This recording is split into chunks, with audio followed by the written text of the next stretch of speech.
In the great theater of nature, we're taught a simple rule. There is strength in numbers. We see it in the thundering herds of wildebeest, the sprawling million-strong cities of army ants. A larger group means more eyes to spot a predator, more bodies to defend the home. It seems like an unbreakable law of survival. But what if it's not? What if the key to enduring isn't about being big, but being small? Consider the cliff swallow. They build vast, bustling colonies on rocky cliff sides, a seemingly impenetrable fortress of birds. But this density comes at a terrifying cost. These colonies become hotspots for parasites, like swallow bugs, that thrive in the close quarters. For the nestlings, a larger colony doesn't mean safety. It means a higher chance of being consumed from within. Smaller, more spread out groups simply don't face this level of infestation. The fortress becomes a trap. This deadly paradox plays out over and over. A larger honeybee hive is more effective at finding food. More foragers mean more information, a more efficient collective brain. But that efficiency is a double-edged sword. While they may avoid risky, uncertain food sources, their very numbers make them a perfect target for disease. A single pathogen can sweep through a dense hive like wildfire. Smaller colonies, driven by more immediate needs, not only take more risks that can lead to big rewards, but their lower density acts as a natural buffer against catastrophe. It's a question of balance.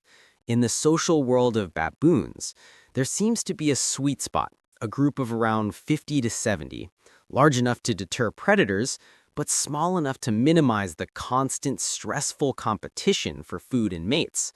Go beyond that number, and the social fabric begins to fray. The bonds that ensure mutual support weaken under the strain. This isn't just an animal problem. Anthropologist Robin Dunbar famously proposed that humans, too, have a cognitive limit, a cap of around 150 people, with whom we can maintain stable, meaningful relationships. Beyond that, our ability to trust and cooperate begins to break down. But perhaps the most surprising advantage of being small is hidden deep within the code of life itself.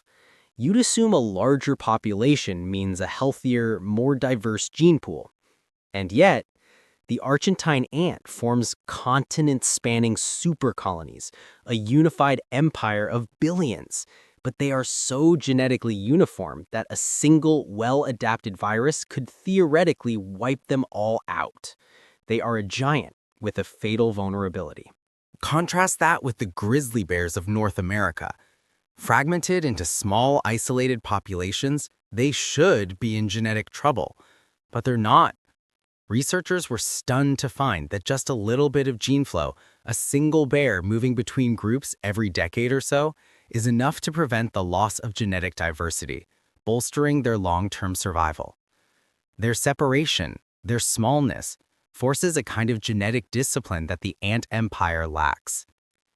So the real reason small groups survive is not a single simple answer.